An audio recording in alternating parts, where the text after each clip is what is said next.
LifeCraft podcast. I'm Cindy. And I'm Jose, and I'm very excited to introduce to everyone our guest today. So, our guest today is Adrian Robles. He's a really good friend, and Adrian has 2 decades worth of experience in human resources, having worked in multiple industries here in the Philippines and also abroad. So currently, he's the Assistant Vice President for Talent Management of the largest logistics company in the country. He served as President of the Philippine Society for Talent Development, where I first met him. And he's also currently the organization's Vice Chair of the Board of Trustees. He's also the community convener of the Human Resource Community of Practice of the Australia Alumni Communities Philippines. He's also the founder and chief knowledge officer of Behavioral Consulting. I hope I pronounced that correctly.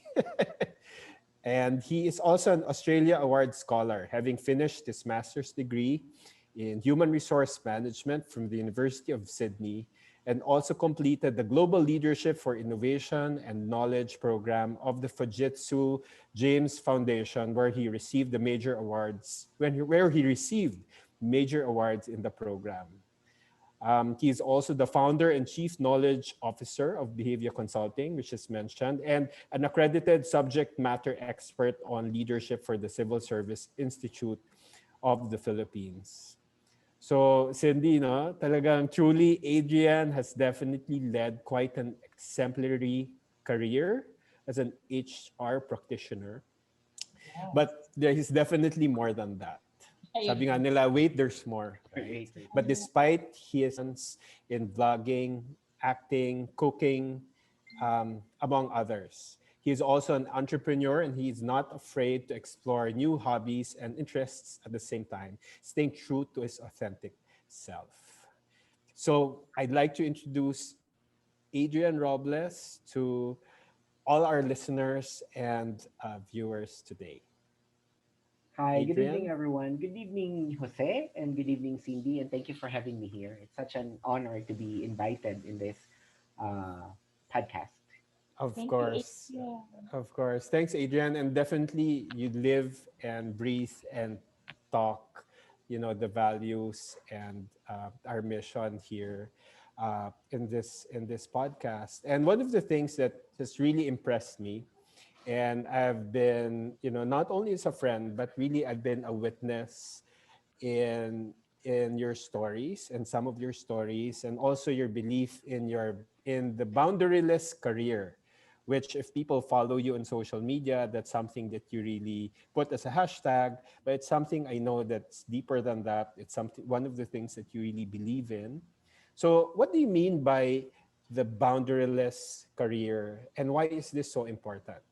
Okay, let me give you first the technical definition of a boundaryless career because I Okay. first came across the word boundaryless career when I was in Sydney pursuing my master's in HR, and my capstone course was talent management, and that's where I was introduced to that term. And it talks about a type of career where the individual can move across boundaries between employers or work units within employers. So it's actually the opposite of the traditional or organizational career where a person has more stability Right. and yung work niya is occurring within the single organization. That's the technical definition of boundaryless career. And the reason why we're talking about that in the talent management space is that that's the type of career which are evolving right now, especially in countries in developed countries like Australia, where not everyone can afford to have a full-time job, or there Right. are clamor for more skilled workers, but these workers don't want to be contained in one company, so they want to work for different organizations. So ito yung I think the other term for the I mean a similar term for this is yung gig economy. Yeah. Yeah, Yung the gig parang Right. it's like economy. your Yeah. job is like a gig, may gig ka dito sa in one company and another. So that's what boundaryless career. But my operational definition of boundaryless career in the context of yung the Philippine setting kasi it's about uh, it's a new paradigm of Mhm. looking at Yeah. your career as something beyond the four corners of your office. Wow. One which is not defined by the company you work for, but a limitless opportunities to stretch oneself through lifelong learning. Ba? I love that, Uh, no? I love what you're saying na it's beyond the walls or corners of your office. yep, Yeah. kasi I love I want that. to encourage Yeah. people that your career does not stop doon. And Mm-mm. I've met a lot of people and I have respect for people who stayed long in their organization. No? 10 years, 15 years. I have friends na 30 years na. Sobrang respetado ko sila. But actually, you can have boundaryless career even if you're employed in one organization. That is if you are able to evolve and move around the Yeah. organization. But for me, I want to encourage everyone that you're not stuck with that. You can create more opportunities even beyond that, especially if there are limited roles within the organization. Ba? In the workplace setting, it's about giving people a chance to exercise their innate talents. Uh, if you're an HR or you're a leader, it's about helping your people discover their strengths by uh, guiding them through conversations where they'll be able to identify the things that they love to do the most and why do they enjoy that task and how can they do more of that in their current career. So yun yung mga conversations where you can allow boundaryless career in the organization because not everyone naman not all the time you can offer promotions eh. Not all the time you can offer new roles within the organization, True. especially if your company is very lean lang yung ano. But you can always provide boundaryless career. Yun nga, by giving the employees opportunities to move around, especially to do things where he or she is good at. Kasi that's where you really flourish no Right. as a person. And then boundaryless career, it's about encouraging the individual to take charge of his or her own development, not to be dependent on the training programs of the Yeah. organization or the career path of the organization. It's about you taking charge of your development. And lastly, it's about exploring and experiencing things for you to be able to discover further what your strengths are. And if you're lucky enough na you have already known your strengths, then you can focus on applying it to a particular role, a new business, or a totally different career outside your current org. It's about having choices. It's about creating choices and creating options.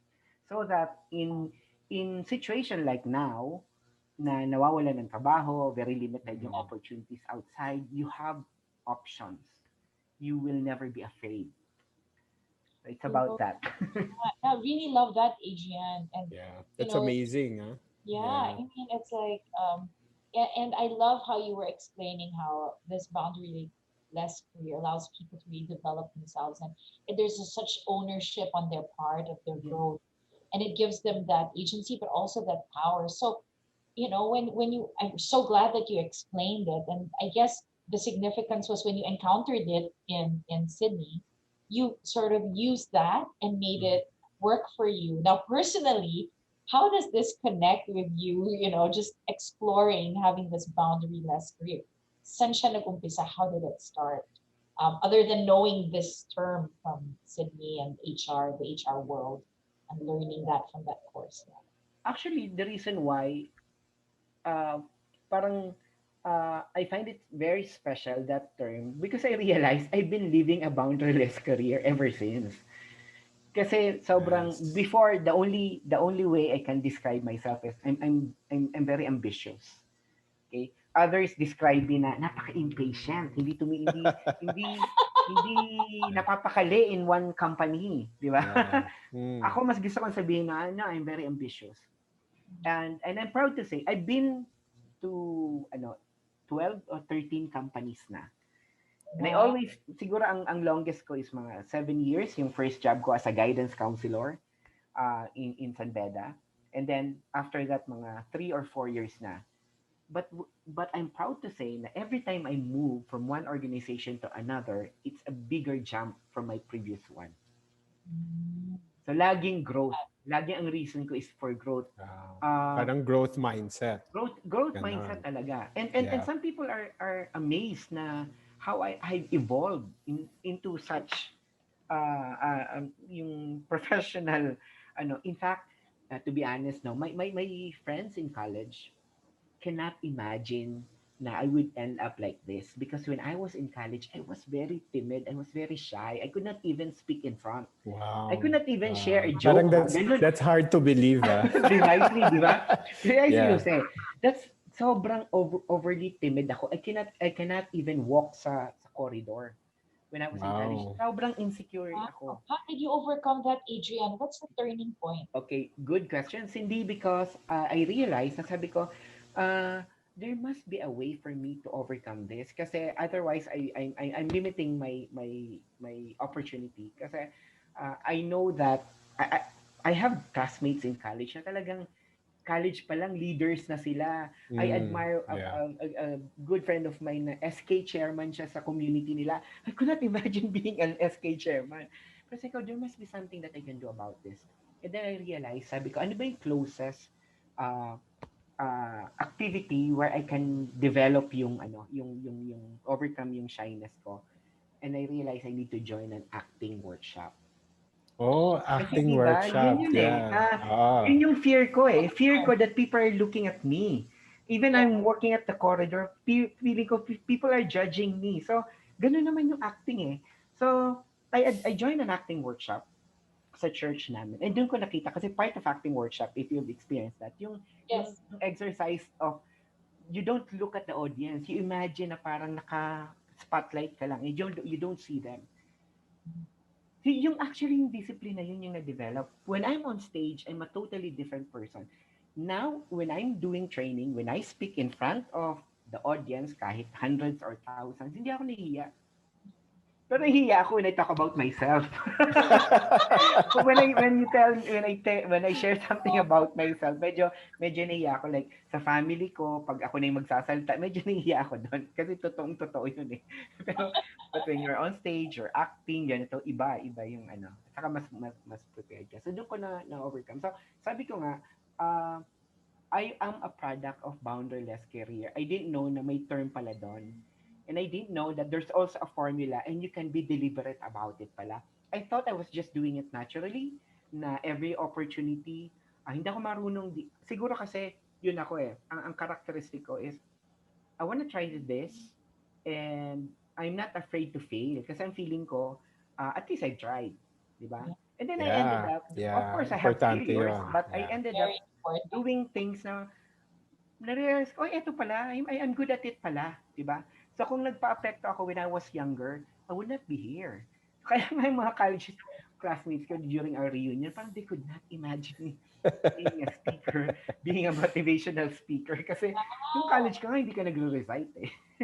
So talagang nagulat din sila, no? They must have been surprised when they saw you and that change. And that's proof, that you could really overcome any of those challenges that we have. I mean, for those listening, our life crafters, I think that that's really something that they will take inspiration from, that you found a way to um, step up and Yep. embrace But um, yung and important thing, overcome. Cindy, is Yeah. not everyone can be like me na magiging speaker, magiging trainer. It's not about that. But they they can be someone na a better version of themselves, di ba? Not necessarily in this craft. Nagkataon lang nga ako kasi I keep on trying. Sabi ko nga, di ba, boundaryless career is about discovering what your strengths are. I've realized dito ako, ang strength ko actually pala is not really presentation. Ang strength ko pala is storytelling. Ang strength ko pala is Oh. connecting with people. And then parang before when I was much younger, I always feel that I'm less articulate, I'm not comfortable with the English language, I'm insecure with my voice. Those are my fears when I was younger. But then I realized because I keep on trying, I keep on doing things na na-realize ko wala pala yun. And people follow me, people are are impressed or like my me as a consultant, not because of those things that I'm insecure at, but those things na I'm good at, ba? And I like what Jose I know mentioned earlier, yung about yung authentic self. So you have to find that, and then you can only find that if you keep on trying, diba? The Yeah, it just and so happen and that this is close to what I really love to do. yeah, and you're more than an HR, excelling in human resources. You're actually doing a lot of things, no? Can you share us? I know you're a bit shy to talk about yourself, but I think it's good that we also inspire people in terms of because in some form or another, diba, we have a certain responsibility that takes up a lot of our time, whether it's to take care of someone or to work or to do whatever. But for you, you're despite having, let's say, a full-time job and and and all the other things, you're still able to pursue those different passions. So can you tell us a little bit more about the different things that you've tried and what what can people do so that they will not be afraid to pursue those things that they really want to. Mm. Yeah. So yung at the start of the pandemic, so sometime in March, Feb and March, no, yun na yung everyone feels insecure na, di ba? Yeah. Like ako, I work for HR, and one of my job is to let go some of our people na because of the nature of their job, kahit na we've evolved in we've provided a policy of working from home, there are just some jobs na hindi pwede, di ba? And to for the business to survive, we had to let go of some roles. And I made a and I had a realization at that time na parang no one is really indispensable in the organization. Di ba? Even I as HR, kasi pwede namang mag-survive Yeah. kung hindi masyado madaming HR, di ba? So So, at the time I realized, as I ko, what are my options? And then I tried to list down the things where, again, maganda kasi yung you have to list down the things that you like to do, and if you know about it, where you are good at. And yun, sa dami ko nilista, sa dami ko kasing pinagagawaan, sa dami ko, yun ang maganda Yeah. Cindy, because I tried a lot of things, I've experienced a lot of things, and I know a lot of people, I have options. So I came up with a different list, no, na sabi ko, ano ba yung mga options ko na pwede kong, uh, so I came up with, unang-una, ang default, ko talaga is, I'm a trainer, diba? So I design courses, I develop courses and deliver them. So sabi ko, eto ngayon, mabenta kami ngayon. But this time, this is in the digital platform. I'm Right. not really good at it pa. Kasi masanay ako sa face-to-face, and medyo hindi na tayo dun sa space where you conduct the training eh. But then, sabi ko, but that's a trend right now. People are into digital space. So, madali na lang yan. I can always work with people who are good at technical. And then, as long as you have the foundation of designing courses, madali. So, that's one of my major options. I'm going to be a digital trainer. So, like, what else? I realized I love cooking. So, again, where you are good at and what do you love to do? I love cooking. And when I'm stressed, I cook. Why? Because Wow. when you cook, you are in full control of it. Di ba? yeah, And Right. that's you true. know, I kasi feel that the way. reason why you're stressed because you're not in control of something. But when you cook, you're in full control. And I love Yeah. cooking. So sabi ko, I love cooking. Tapos ngayon, I was very successful with my keto diet. I might as well be a keto coach. Di ba? Yeah, So why Yeah. sabi ko, not? di, uso na rin yun. Tapos na, here comes na, at the start of the year, even before the pandemic, I wanna explore the digital space. I wanna understand the people in the digital world, particularly in those on YouTube, because I read this book about YouTube and the culture and the mindset in that space. And I realized na the best way that you can influence people is to create content. Everyone is creating content. It's a free space, di ba? So if you are if you are frustrated with the things that you see on the net, why not contribute your own content? The same way that you are doing now, di ba? You Yeah. wanna you wanna influence the mindset of the people. You wanna drive a particular advocacy. You created this space, the LifeCraft, di ba? This is one content. So yun yung intent ko noon when I started my vlogging at the start of 2020. And true enough, nag-pandemic, sabi ko, I'm gonna strengthen that Right. vlogging thing. Yeah. And then I realized, nag-try kasi ako, again, another trial, uh, because sometime in 2014, I attended a short course in Prague on globalization. Tapos na pag-usapan doon, ang major problem of the world is about, it goes back to agriculture. Di ba?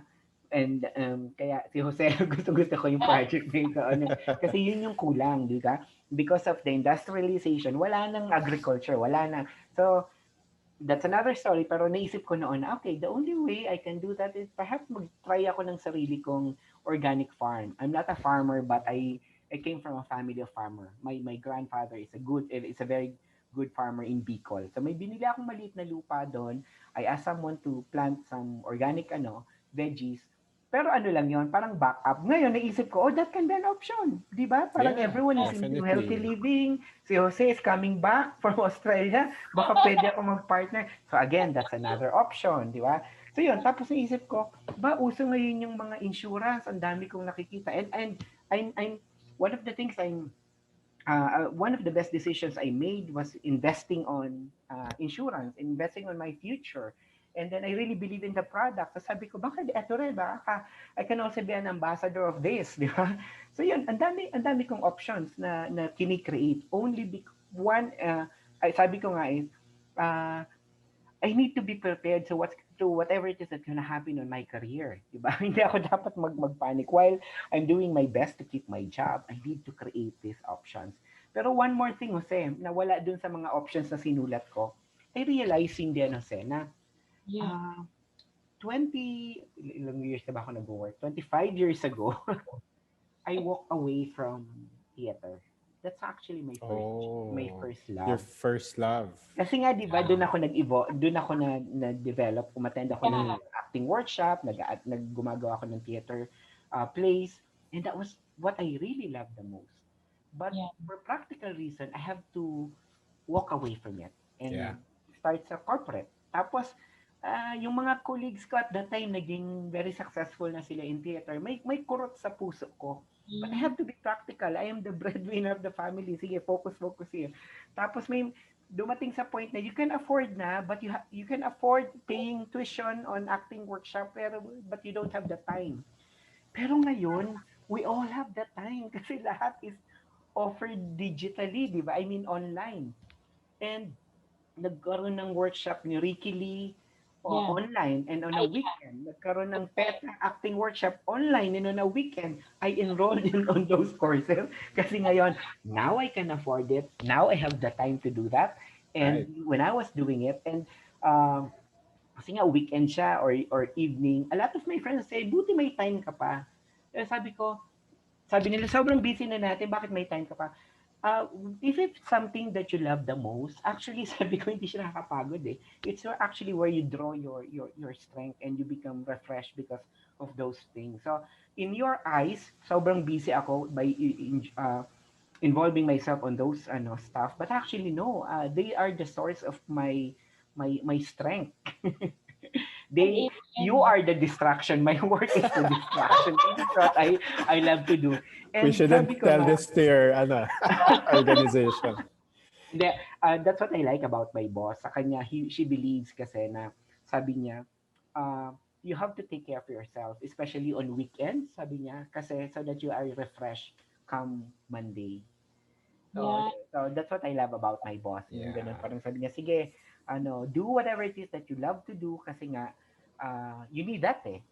Yeah. So We that come need that, Monday, no? trabaho na uli. Yeah. Tsaka, Totoo, totoo.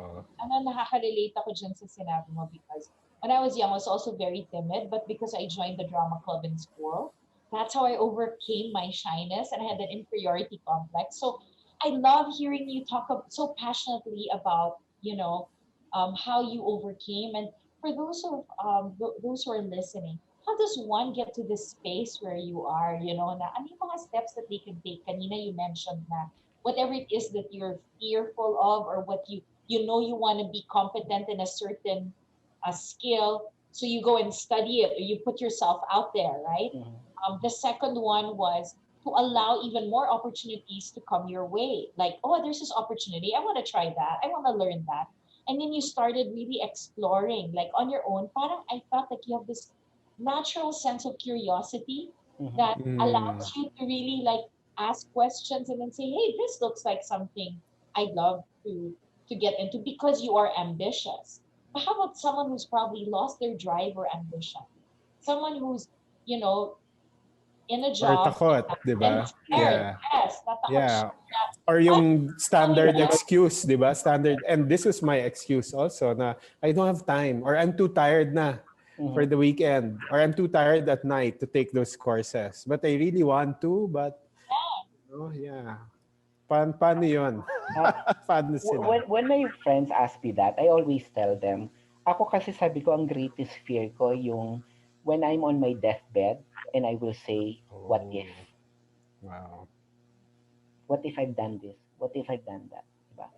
Parang ngayon, parang dati we just take for granted traveling. Andyan lang naman ang Boracay, andyan lang naman ang Puerto Galera. Manila, Philippines naman yan. I Yeah. can always go there anytime. But you haven't been there. Eh, hindi na pwede mag-travel ngayon. What if nag-travel ka noon? Diba?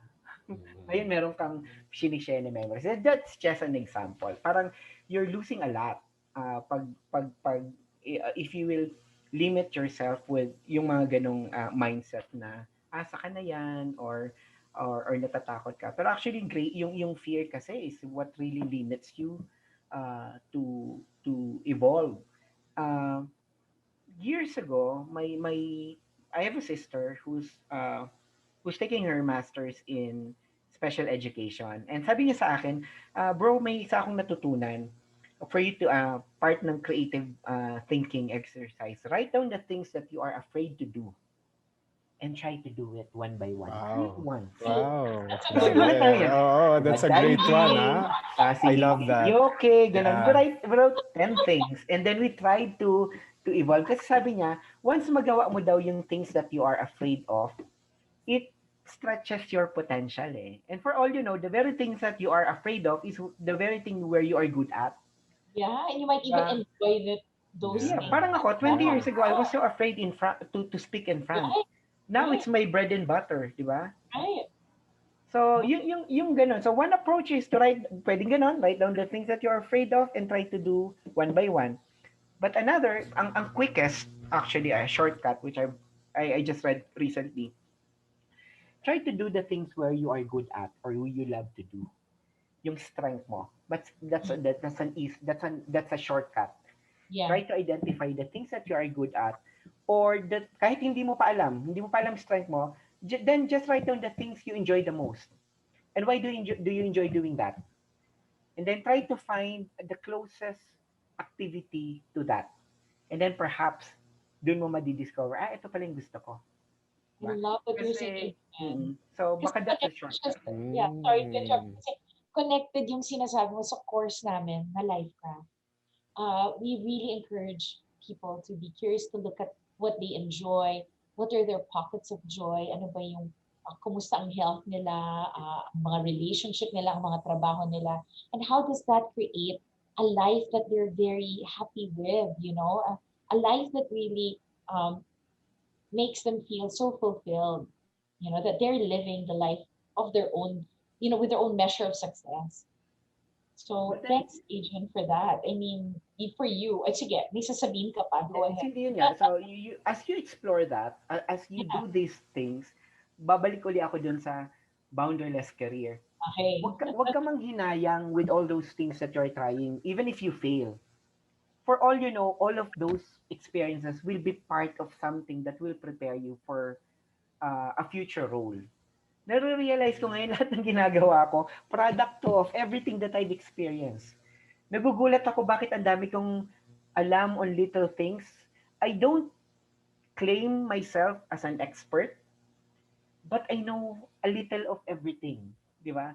And it helps me to survive, it helps me to evolve, di ba? Parang my course in Prague, that was a short course summer course in Prague. Actually, while I was doing my masters in Australia, meron pang additional budget kami noon for a leadership course. And then sabi ko, ano Galing. bang pwede kong kunin? Pero sabi ko, ay gusto ko naman maiba kasi Australia na ako. I wanna try a course. Hanap naman ako sa Europe para lang ma-justify. Ayun, course on globalization.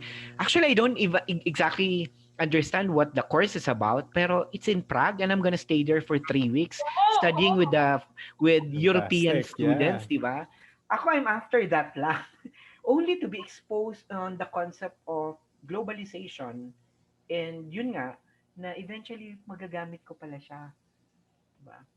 Yeah. Maganda. That's a really great ano, ang daming kong takeaways no from what Yeah. Adrian is saying, you know, yung just to come up with that list of the things that you fear and then do it, 'di ba? And then the other one, you could have another list of the things that you love to do and then do it. And there are some naman kasi who are actually they make that but they don't do it. How can you overcome that? Because alam ko we have some listeners who are able to do it talaga, di ba? Like people like you, go-getter, ambitious, when once they set their heart on something, they will do it. But then there are some who are not able to do it either because of themselves, di ba? Parang failure, and ako din, I'm guilty of that. Na parang I don't want to do it, nakakaya, di ba? Pag you know, what will people say, di ba? Hindi naman ako ganyan eh. Parang 'di ba? Ba't ako sasayaw? For example, hindi naman ako pinagtatawanan ako nung bata ako. So ngayon bakit ko gagawin? Or it could also be practical considerations na eto talaga wala talagang oras, for example. How do you think would be a way for people to overcome that or to go around it if there is such a thing? Sa akin, ang practical, sagot ko usually dyan, when people ask me about it, I always tell them, what's the worst that could happen if you do that? Yeah. Diba? Parang, pag gumawa ako Mm. dito, pagtawanan Yeah. ako, is that the worst that could happen? Ano kung pagtawanan ka? But what's the best that could happen? And Yeah, if no. that best is enough to compensate that worst, Right. then I do love it. that. Diba? uh, Very yung book, advice. Yeah. I forget the author now, but the book on growth mindset really speaks about that. Yung it's our fear of failure that limits us from trying to do things. Lalo na kung all these years lagi kang successful, you've been an achiever since kid, lagi kang honor, usually nagiging fixed mindset ka kasi parang ang feeling mo, the only output should be perfect. Diba? Mm, But in a growth mindset, siguro sa akin yun yung lagi kong sinasabi eh. Because hindi ako I don't have a superior intelligence. I know that. Kasi alam mo bakit kasi when I was doing our essays in Australia, yeah. naramdaman ko talaga yon, Cindy. When we were writing mga essays, ay talagang parang ramdam ko na my intelligence is only up to this level. My comprehension is only up to this level. I'm just giving my best. And I realized how I admire people who can really process higher than this. Pero feeling ko, because I've Uh, accepted that, na I yeah. have limitations, uh, I'm okay to try things and fail. I forgive myself for failing, but at least I tried. At least I showed up. Again, when I'm on my deathbed, wala, mas konti yung akin. What if? What if trinay ko yan? What if, ano? Yun yung fear ko talaga, yung when I have a lot of regrets when I grow old. Because Yeah. Yeah. natakot akong sabihin ng kapitbahay, sabihin ng mga ma-judge ng kaibigan, or mag-fail to this, ano. Yeah. Ako ngayon, parang, sige, try lang ng try, di ba? Like, Oh. vlogging. Alam mo, when I started vlogging Cindy and Jose, uh, I'll be honest with you, syempre, a lot of my friends are saying, ano ka ba naman? Ang tanda-tanda mo na, naki-vlog ka pa, ganyan-ganyan. And you realize pala, your closest friends or your colleagues are the ones who will not be supportive of your vlog. Actually, dapat Why? at Adrian. Yan Why? yung tatanong ko, next question ko sa'yo eh. Sino yung mga supporters mo? Yun yung Kasi I have a friend, I have a very good friend who has a master's in digital communication and culture. And she explained it to me. Sabi niya, you can't expect them to fully support you or to follow you on your blog. Why? Because by doing so, it makes you higher than them. It Oh, makes you parang, why would they follow you? Why would they listen to ano? You're just colleagues. So sabi niya, and sabi niya, it's a natural reaction. So don't expect them to do that. Diba? Must expect the strangers to.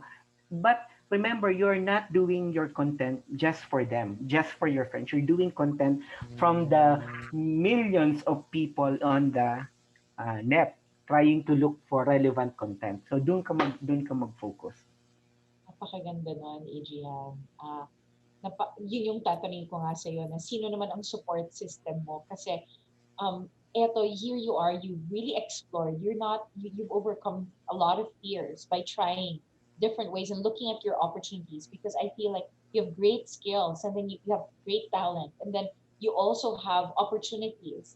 And when they meet at the best time, you're able to really explore these sides of yourself. So who do you talk to? Who's in your mind? Like who are like your five key people or three key people that what inspires you? Like where do you get that inspiration from or support from as you go on this journey of the boundaryless career? Ang center ko is my family. Mm.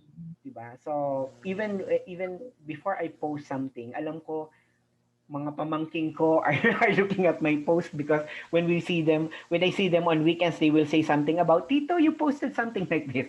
So I'm mindful of that, whether it's something to be, it's something na funny or it's something na I'm always mindful of that. So in even in my career, ganun, because I know I have five ngayon, nephews na I know they look up to me. No? So I'm mindful of that. Diba?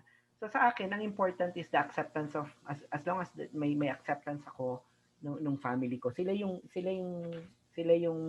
measure ko.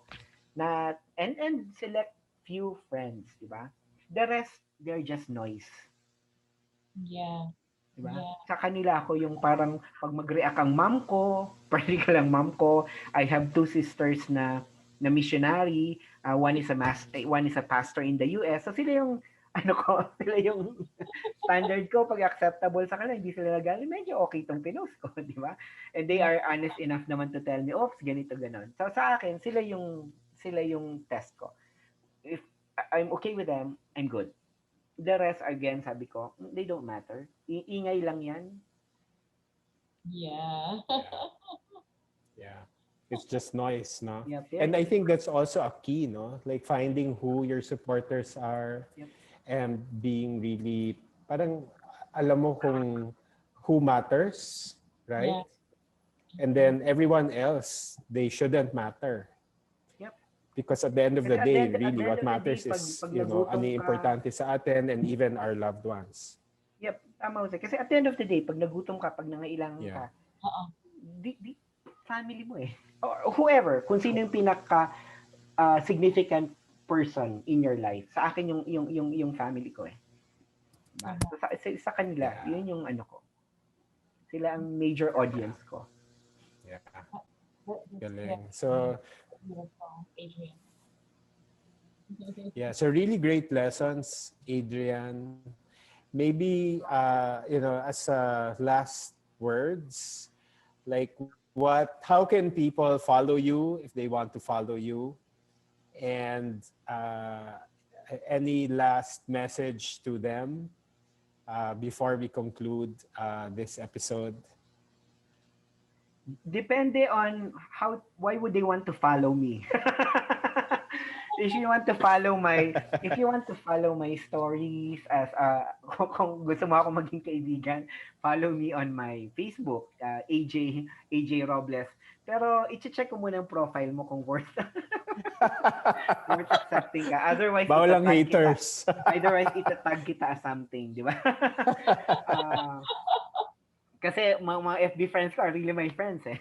But I have an FB page which is Adi Vlogs. That's ADIE, my nickname. Okay. Adi Vlogs, which is connected also to my YouTube channel, Adi Vlogs. And in my YouTube channel, I post things that will help you, again, if, learn either in terms of cooking, wellness, travel. Ang guide ko, Cindy and Jose, whenever I create content, because I'm a trainer, gusto ko Mm. may learning takeaway sila from watching it. Hindi lang sila natawa, hindi lang sila nag-enjoy, but either they know where to go, what to do, di ba? Or what to think about. So may learning takeaways. Yun lang yung Right. objective ko for every content that I upload. Not just yan yung contribution ko to this space. Something that may takeaway, learning takeaway. Very trainer, di ba? So Adi Yeah. Vlogs or you can also shoot me an email, adrianjrobles@gmail.com. And yun, we can talk about things. And I'm very giving when it comes to yun nga, kasi part of me evolving as a person yung connecting with different types of people, because you will learn from different types of people. Kahit ano siya, may matututunan at matututunan ka that something will help you in your boundaryless career. Beautiful. So well said, Adrian. Awesome. Asep, is there anything else you'd like to say um, to Adrian for joining us today? Or Well, Adrian, really, ang daming lesson and ang daming takeaway. yeah, And for me personally, I found it really valuable. The you're sharing your stories and the lessons, and I hope our audience also are able to get a lot. I mean, you shared a lot of things that can help uh, us to lead well-crafted lives. And yeah, really, we thank you a lot, Adrian, for making the time for this. yeah. And we're going to follow you, and we look forward to the new adventures and the new things that you're going to pursue, and maybe your showbiz career. We're Oh, here, why not? we're already fans. We're such great fans, Adrian. And I thank you, Jose, and Adrian as well for just having this discussion today on our podcast. It has really been something that I feel so refreshed. Listening to you, Adrian, it's so refreshing to hear your optimism, but also the real life examples that you gave on how we can really find a way forward in life. That every day is an opportunity for us to design our life. The time is of the essence. And so, Yep. if you were in your deathbed, what would be your what if? And if that's something that you have not done even today, one can already make that, take that step forward, just even just one step, just one of the tips that you gave was really what are you curious about? What are you fearful about? Maybe you want to try that, just to expand yourself. And so that's one thing. The other thing that you shared that was so significant was that you have your own support system and you know what your why is, you know what your center is. So that because that is so clear to you, that's like a guiding light within you. So you can as you explore, there's also that beautiful meaning that you've added into your life that counts so much for you. And lastly, I love how you said that you're talking to a certain group of people that you want to help, that you want to connect with. And there's an audience out there that can listen to you. And this is my encouragement to our life crafters and to everyone who's listening that there's always someone ready to listen. You add value to life. Everyone adds value to others. And here at LifeCraft, that's what we encourage others to do, to add value. And number one, to know how valuable they are and how they can really take the time to work on their lives and design a truly well crafted life that they love. So thank you once more, Adrian, for being our amazing guest today. It has been such an honor. Thank you to Jose, who really put this Yeah. together, talking to you and being, our way of really connecting with you, Adrian. It was so great to meet you today. And to everyone listening, they could add us on Instagram at @my_lifecraft. And if you'd like to be a part of our podcast, you'd love to share about your well designed life, You may also email us at mylifecraft.org@gmail.com. And if you really also want to follow us on Facebook, we're also there, My Lifecraft. Just look for our page and like that page. And just send us a DM in all of these formats, and we're game to hear you out. Thank you so much for